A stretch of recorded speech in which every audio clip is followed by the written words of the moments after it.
Here we are, another South Sound Connection Live. Not sure, I know I've said it before, a lot of times it's in the show notes, but Tacoma, we were talking with Sierra Hartman from Grit City magazine, and Tacoma is known as the Grit City. So we reached out to Pat Brown. If you've ever been to Tacoma and haven't been to Cosmonaut Coffee, do yourself a favor. It'll change your perspective on coffee for sure. But Pat Brown, Cosmonaut Coffee, we wanted a gritty intro from a local artist, and that's what we got. So always fun to hear Pat's intro. And let's get to it. We've got two great guests today. They're always great guests, but these are greater guests. So let's bring in Kevin. Good morning, Kevin. Hey, good morning. How goes? So you're a little further north than us, right? You're up in Seattle. Actually, I'm sitting in downtown Tacoma. I live in Tacoma. Okay. Our office is in Seattle, but yeah, I appreciate the shout out to Tacoma, the city of destiny, and we've been here for a lot of years and have fallen in love with Tacoma. So you've been. We were talking to Sierra Hartman about the various, I guess, incarnations of the rebrands of Tacoma. So you've probably seen them all, huh? Well, we moved to Tacoma. I grew up on the east side, and my wife and I moved to Tacoma in 1990. Okay. And so have really, seen a lot of its renaissance, if you will, over the last 30 years. And again, it's a beautiful place, and it's a little hidden secret in the Puget Sound, I think. Yeah, we'd like to. My wife is a realtor, and so we've got a lot of. It's like top 5 market right now, so we'd like to keep it, maybe a little bit of a secret. So that's right. Don't tell too many people how awesome that's it is. Right. So I love the coffee plug too earlier. Great coffee. Yes. Yeah. The little spot above the barbershop. Again, We'd like to keep it a little bit of a secret, but you definitely owe it to yourself to try Pat's coffee. So we got it up on the screen, Construction for Change. I'm looking at the website right now. At Construction for Change, we believe that every person should have access to well-built spaces where they can thrive. I know you and I met a couple years ago talking about, that was right after some of the storms hit. It was like off the coast of Florida and those kinds of things, and you guys were rebuilding down there. So what is Construction for Change, and how did you get involved?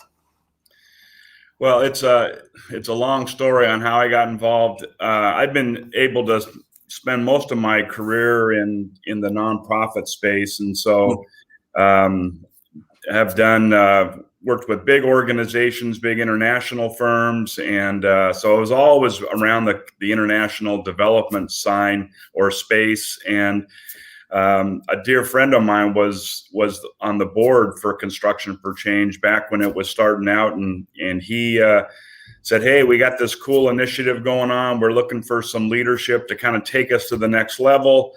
And I had actually been watching it. My son was a University of Washington engineering student, and he was being mentored by one of the founders of Construction for Change. Wow. And he told me early on, "Hey, Dad, you would love to learn about what these guys are doing. It's super cool." And at the very, very basic, it's saying, how do we as a nonprofit engage the construction sector? And engage the goodwill and the benevolence of the whole construction sector and bring that to bear around the world. And so to date, we have been able to build over 70 facilities, schools, hospitals, clinics, dormitories, safe houses for young ladies escaping trafficking. And we've done that through organizations that donate their design services. It could be a structural engineer, it could be an architecture firm. and then project managers that we mobilize and send right to the site, where they stay on site through the entire project.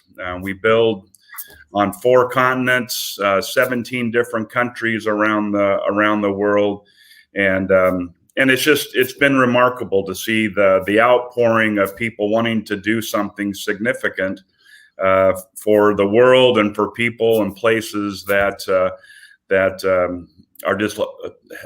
been under-resourced historically. Yeah. Well, I'm looking on some of the highlighted projects. So like you said, you've got projects in Kenya, Malawi, India, Uganda, Nepal, Cambodia. And then some local ones as well. So I imagine, space is definitely something 2020 has, I'm sorry, pause there. You build structures from the ground up, but you also restore structures that are damaged, right? Is that correct? Yeah.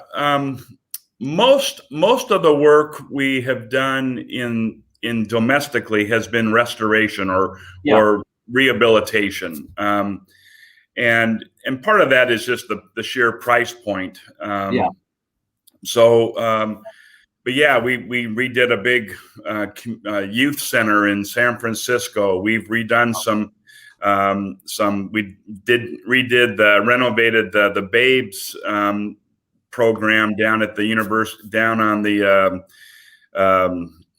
YWCA downtown Seattle. So most of our stuff domestically, and that's changing. But then everything else around the world tends to be ground up, new construction.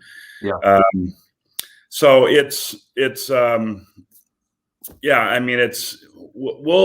we'll really try and help anyone that is looking to do something significant for their work.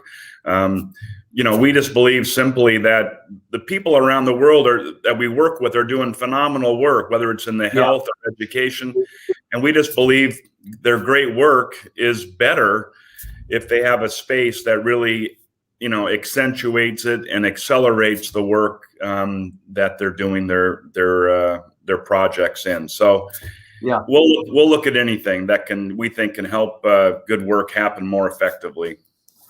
When you have local companies or companies around the world that are involved, whether they're donating time or resources or money, and then people, obviously, like you said, the project management component, you're not just throwing money into an area, you're actually sending boots on the ground to help navigate and run the projects. So I'm imagining, like most people, 2020 big plans, right? Full head of steam. And then how did that impact what you all were doing? Yeah, great question, John. We've heard this. If you've asked that question to 10 people, you might have gotten a real similar answer. Obviously it was a pivot. In probably late March, early April, we started to pull people out of Asia and Africa just because of all the unknown, and we didn't want people to get stuck overseas and all the issues that were pending. When you look back, it actually has helped us accelerate the direction that we were always planning on going. We historically had a model that was mobilizing people. I'll just oversimplify it, mobilizing people from North America to go to places and be a project manager in other places. And we all of a sudden realized, if that's not going to work anymore, and we're going to be limited on how we can deploy people, we better start to begin to think about who are those construction professionals in other regions of the world that can be mobilized a bit more locally. Yeah. And what we learned was a bit more locally, a bit more efficiently. They would understand the context better than someone from Seattle or Wisconsin showing up in Kenya. Yeah. And so it really has helped us mobilize what we're just calling our hub strategy more rapidly, and we think more effectively. We're building out teams of indigenous, and we have a priority around women in the construction sector and people of color. And so this has dramatically put that whole, value on steroids. So we've got networks now of people around the country or around Africa, and we're starting in the Caribbean, that are ready to be deployed to projects in their context. So it's actually helped us and sped up some of our thinking on this. Yeah, that's interesting because in our sector with property restoration, those kinds of things, education historically has been, you send people somewhere, you have a whole bunch of downtime and exactly that, learning to adapt, the education Right. and training to, and it actually makes it a lot more accessible, right? I still think looking forward to, conferences and those kinds of things where you can network and see people face to face. But exactly like you're saying, I think a lot of industries have pivoted or adapted, and it's brought out, like you said, that's so how does that, you're more trying to identify resources that are already in that area, and then do you become more of a training and, hey, here's a program that we've utilized in other areas that can really help you to accelerate what you're already doing locally type of thing?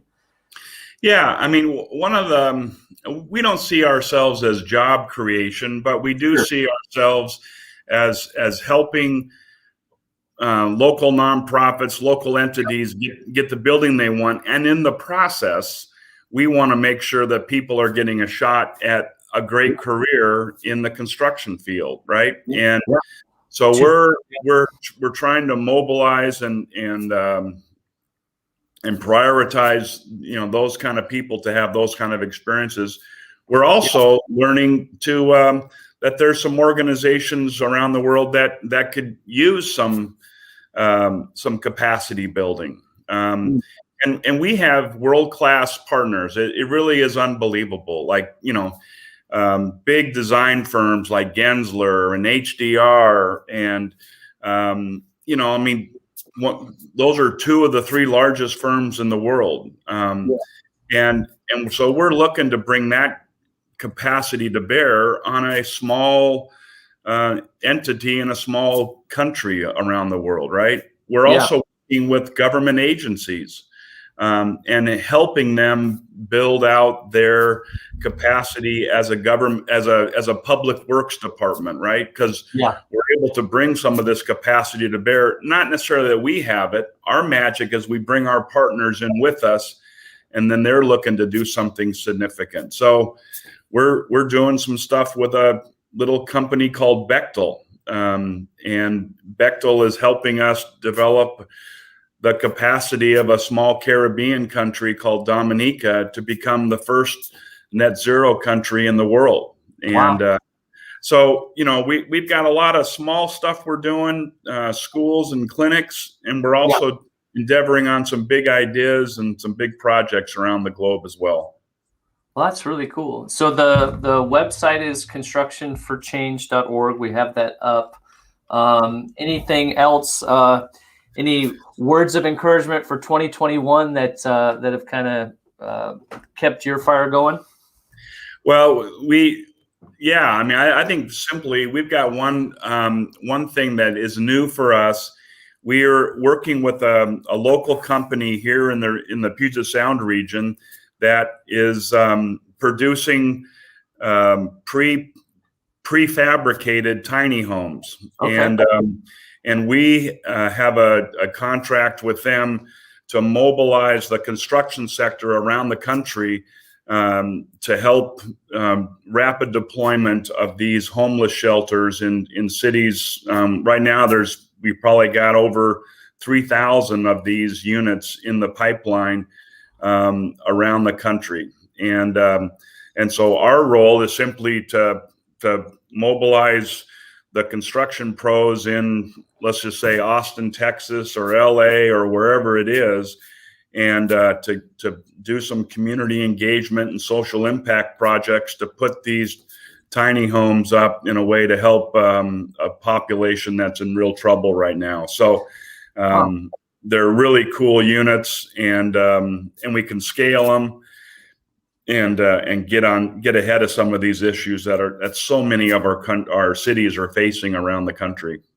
Yeah, very cool. Yeah, we talked to Todd from Tiny Homes Seattle previously, and he was talking about that, and we witnessed that. We lived in Eugene prior to moving out here, and especially there's some camps set up for homeless veterans and those kinds of things. And so, yeah, like you said, something that can be scaled and utilized and at home and abroad, right? So yeah, that's right. Yeah, we're looking at utilizing these units in disaster response too, where displaced peoples can be staying in them, or disaster responders could stay in them, so that they're not taking up living space for the local residents. Yeah, geez. Well, very cool, Kevin. Well, it's always been fun keeping in touch with you and seeing what Construction for Change is doing, and knowing, this was developed and still operates out of the Pacific Northwest. So, amen. Thank you so much for coming on, and we'll talk to you again soon. Good to be with you, John. Thank you. All right, man. Thank you. All right. See ya. Cool. So there you go. That was Kevin, again, with Construction for Change, constructionforchange.org. I had the pleasure a couple years ago of having lunch with Kevin and learning more about what they were doing and those kinds of things. So very cool to hear. Like I said, 2020 has taught us to adapt, or maybe forced us to adapt. So our next guest, talk about adapt and change and disruption. Let's bring Chris in. Good morning, Chris. Oh.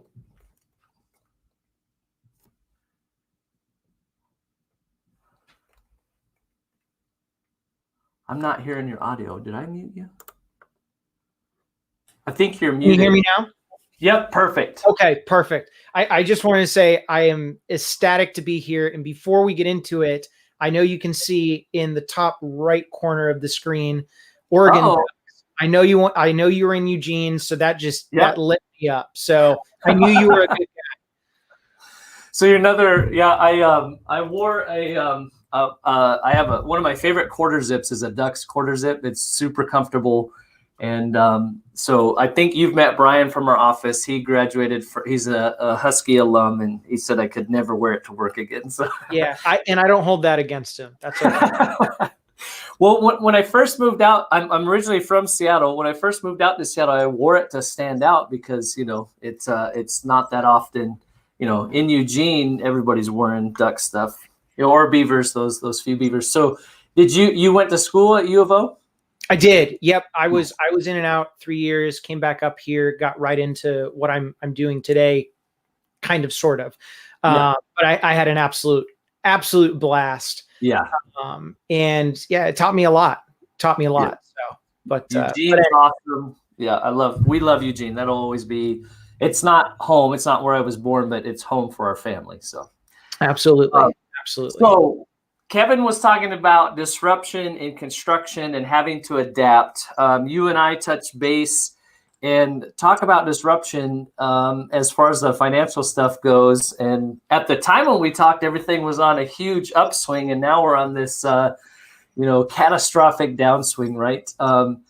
Is this, maybe this isn't a great question, but I think it is a question a lot of people are asking. How can we be in a pandemic and the stock market is skyrocketing?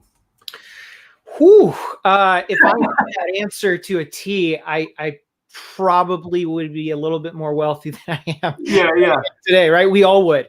I will say what 2020 brought us was there's a lot there. There's a lot to unlock of what 2020 brought as far as lessons. And I like to break it down because there's a big difference between what people think of as investing and then what people think of as planning. So let's talk about the investment side. What were the big lessons? Number one, stay committed. Now, obviously, if this is not a one size fits all, and if you're generally if you're in a pretty bad investment, you can't just pray that it's going to suddenly get better.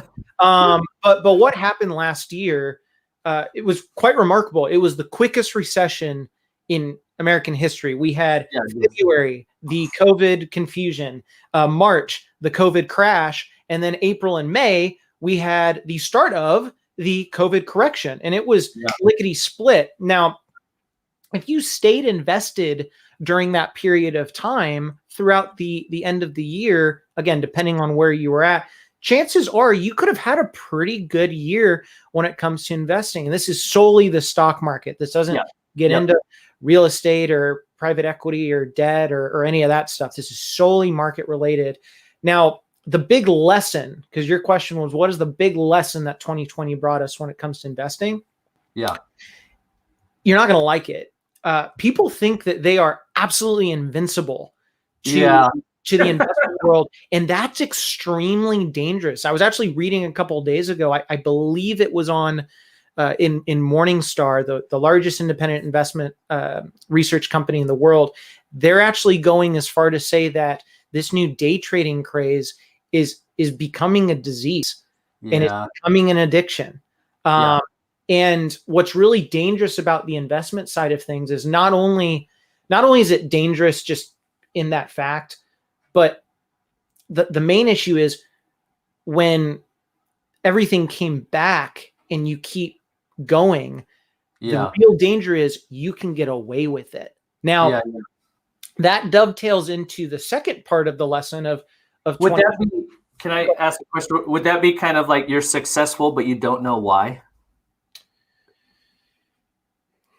You could think of it that way. I would like to think of it this way. You have the false impression that you are successful until you're not. Okay. Because we see that in business all the time, right? I think it's as dangerous to be successful and not know why as it is to be unsuccessful. And it's almost better to be unsuccessful and know why than it is to be successful and not know why. Because if you're unsuccessful and you know why, you can build your way out of it, as opposed to just waiting for the bottom to fall out and not have any, awareness. Sure. And I think another way to think about it is, and how I think about it from not only my client's perspective, my listeners' perspective, but also my family's perspective. I'm an optimist at heart. Life's too short to be half empty, right? So that being said, I hope for the best, but I have to plan for the worst. Yes. And people are just kind of closing their eyes and throwing darts. But the danger is they're closing their eyes, they're throwing darts, and they're hitting. The bullseye. Okay. Yeah. Now, the planning aspect, this is where it gets to be really big. So people are more confused than ever. And we realized back in March, in April, and May that simply investing, that is not true planning. There's a huge difference. But again, this was the quickest recession we have had ever. It was like 2 months, two and a half months, depending on where you read. And so you look at that in this environment today. In fact, I'll be releasing an episode in a couple months on this topic. It has never been more difficult to have a successful plan, especially if you are about to retire or you are retired. Another one. So people talk about the new normal in 2020. That's a big buzzword. Okay. That's been around for years in the planning world. And what I mean by that is these old strategies, they simply do not work like they used to.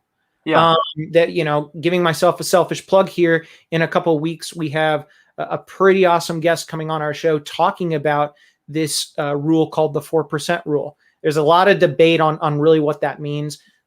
Just to kind of condense it for listeners at home, that means if you're retired or you're about to retire, you take about 4% of what you're worth from your portfolio to live off of. There's a good chance your money will outlive you. I'm not saying that's right or wrong. It's just a benchmark that has been used in our industry. Sure. But then getting to that benchmark, it's totally outdated. This was back in 1991 when this was, 1993 when it was actually coined into popularity. And so a lot of that was shaken up in 2020. But again, the danger is that recession was so quick that you didn't really see the blood kind of oozing out of the wound, which is a really bad plan.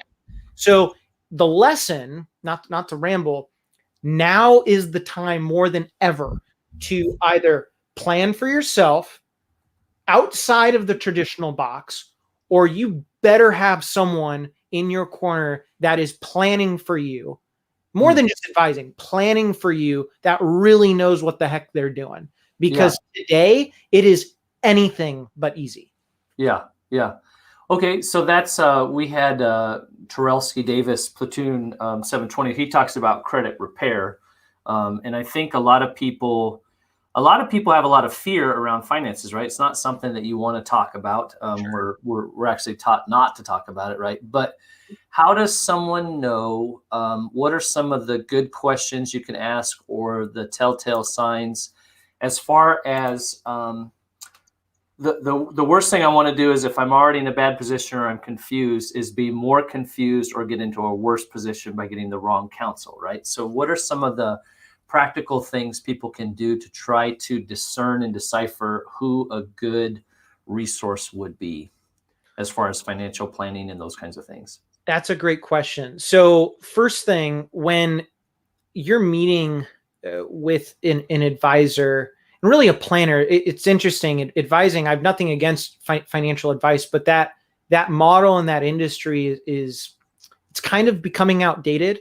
That's why a lot of these advisors that are really committed to the industry are getting their certified financial planner exams. I could go into a whole list of whether that's, that suddenly means you know what you're doing or not, but it shows the commitment, and you got to put in the effort for that. I would say the first thing you should look for is, if the only way I can get on board with this advisor is to buy something, like a specific product, that's a red flag to me. So for example, I hear this all the time. People come in and say, well, I've got this planner. I go, good for you. What are they doing for you? Right. And they start explaining all of these bells and whistles, which, I've been doing this long enough where I look and I'm like, a lot of these bells and whistles don't really even make sense. And you've got a credit card debt that's 23% APR. I don't really care what investment they're pitching to you. I can tell you, they're not going to be able to beat that 23%. 23%. Yep. So you got to start focusing on, it comes down to, what am I getting from that rate of return? Because it really does come down to a rate of return. Okay. So, and I've had tons of people come into the office. I go, look, frankly, you need to focus on that as an example. And they go, well, I've been told I need to buy something. I'm like, well, that's probably why you're here. So that would be another one. Another big one would be, you got to be really objective. So when people come into the office or they get on a Zoom with me, obviously I know why they're there. They need some type of financial planning advice, or I have listeners, but I really don't want to steer the ship. I know they're there for financial planning, so I just kind of let them tell me what they need. And obviously, if it makes sense to bring them on as a client, great. But if not, and I've said this to, I don't know how many people, and I'll keep saying it, we're not going to turn someone down simply because they're not worth whatever that number is. Sure. Okay. But if it doesn't make sense for them to be brought on as a client, I'll tell it to their face and I'll say, hey, look, consider this free planning. I'm a hugger at heart. And so obviously right now that's a little sensitive, but if I could, I give them a hug and say, hey, you're part of the family, and come back to me when you've got a lot of that stuff cleaned up, and then we can start getting into planning. Sure. Like above and beyond something that, you may be able to afford. Yeah. Yeah. Yep.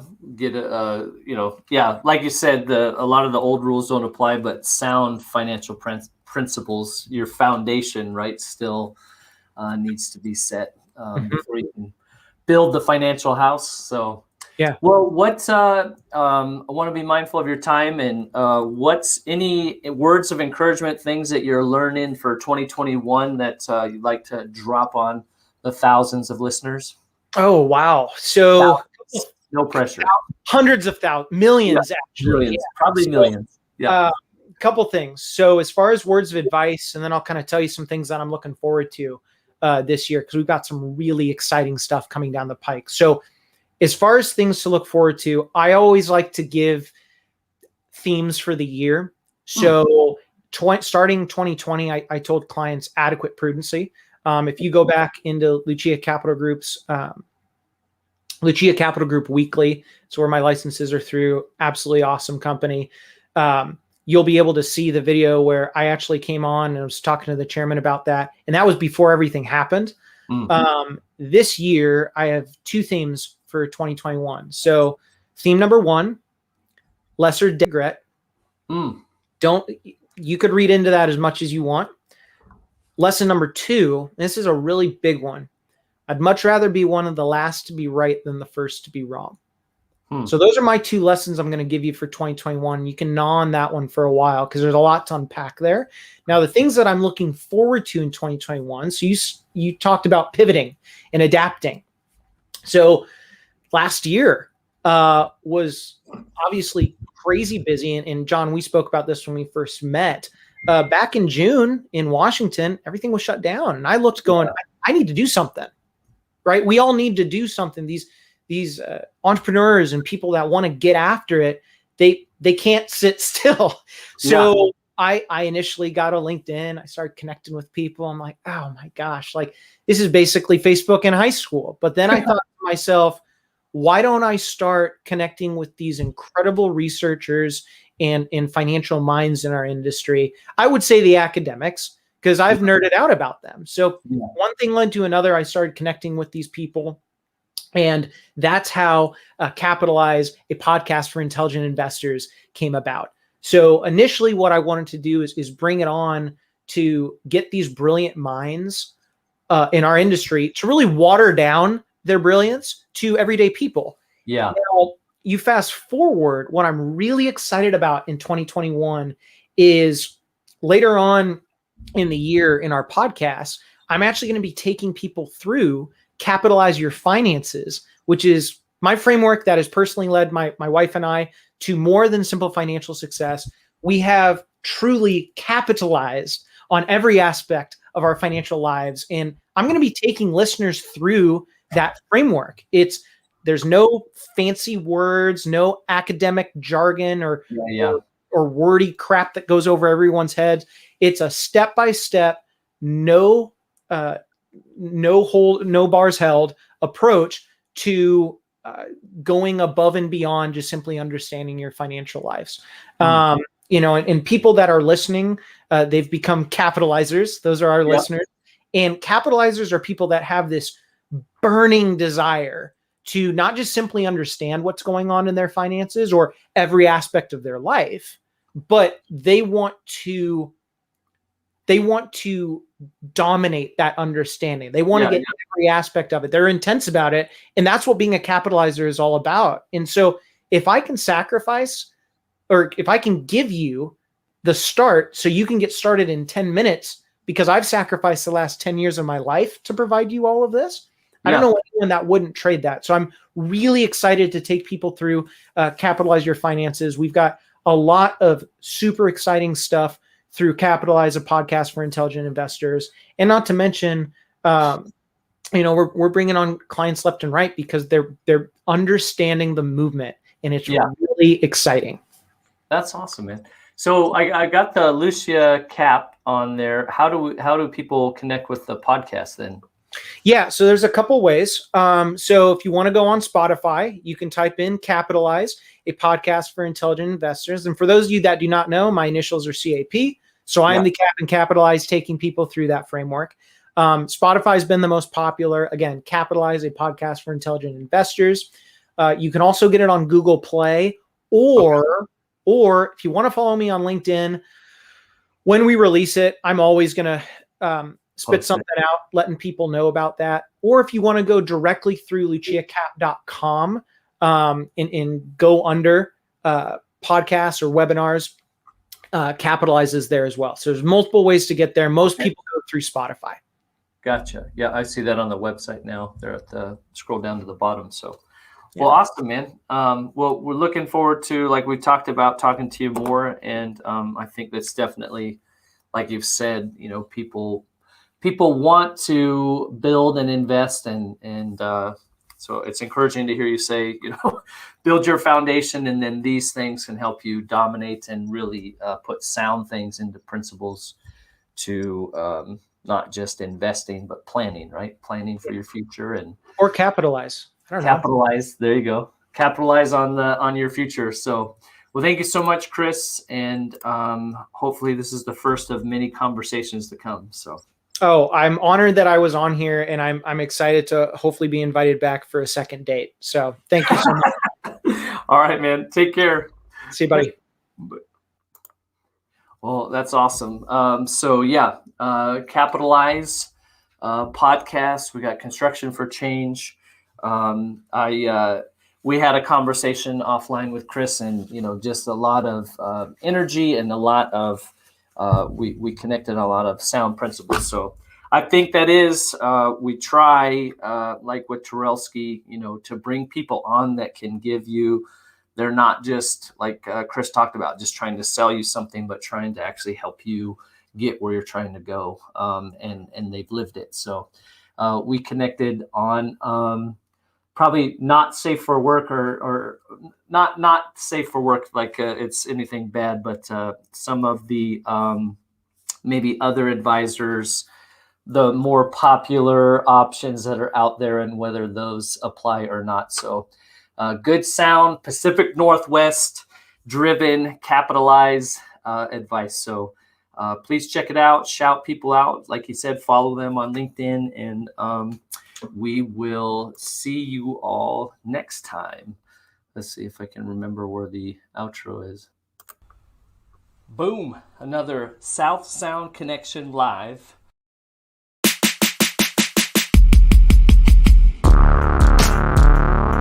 SSC live, in the bag, as the kids say. Yep, we got the shirts for 2021. Brian Close of All American Restoration Services out of Tacoma designed this sweet design that has some of the skyline views from Tacoma, Washington, obviously with the retro Seattle Supersonics vibes. So got these made by Single Speed Screen Printing, who was a guest on the show. Even people that root for the Blazers can do good work. LeBron James. So we hear this all the time. We're on the street. What is a South Sound connection? We're just trying to highlight good things in the Pacific Northwest and adjacent entrepreneurs, business owners, artists, community leaders. You've probably seen about us, you've heard about us. We've had Corbett Mosley talking about his game success factors, Lindsay Ward, who won the September 2020 challenge, Kevin Bates from Helping Hands House, Adam Norwest, we gave away some free burritos from Grit City Breakfast in Tacoma, Crystal Hart Meeker, Save Albany Now, Tony Taylor talking about supporting and hiring veterans and his inspirational talks, Chad Curligan, The Men, Emotions and Music, Meg Hawks with Single Speed Screen Printing, Mindy Baker with the Beautiful Tacoma Murals, Ken Brown talking about community involvement as an organization, Corbett Mosley again gave us an update, and most recently Jack Cameron from Tacoma Stories and Sierra Hartman from Grit City Magazine talking about keep telling good stories. So that's what our goal is. Like I said, All American, if you see this logo around town, they're a local general contractor that specializes in insurance claims, water, fire damage repairs. They can help you work with your insurance company and get your house back to pre-loss conditions, as we say. And also the DYOJO podcast. The DYOJO podcast. That's thedyojo.com/SSC if you want to know more about this show. And just a quick pitch. I wrote my second book. This is a collaborative effort on culture. Developing a thriving culture, talking about taking care of your culture because it takes care of your people, which leads to taking care of your customers, which leads to taking care of your profits. So you can check that out on the website as well. But please check out our great guests. Check out our sponsors, All American Restoration Services and the DYOJO podcast. And if you hear something that you think should be shouted out, please let us know. Thank you. Have a great Pacific Northwest day, and we'll see you next week, every Tuesday, 9 a.m. Pacific Standard Time, South Sound Connection, SSC Live. Hit me with that outro music from Pat F. and Brown, Cosmonaut Coffee.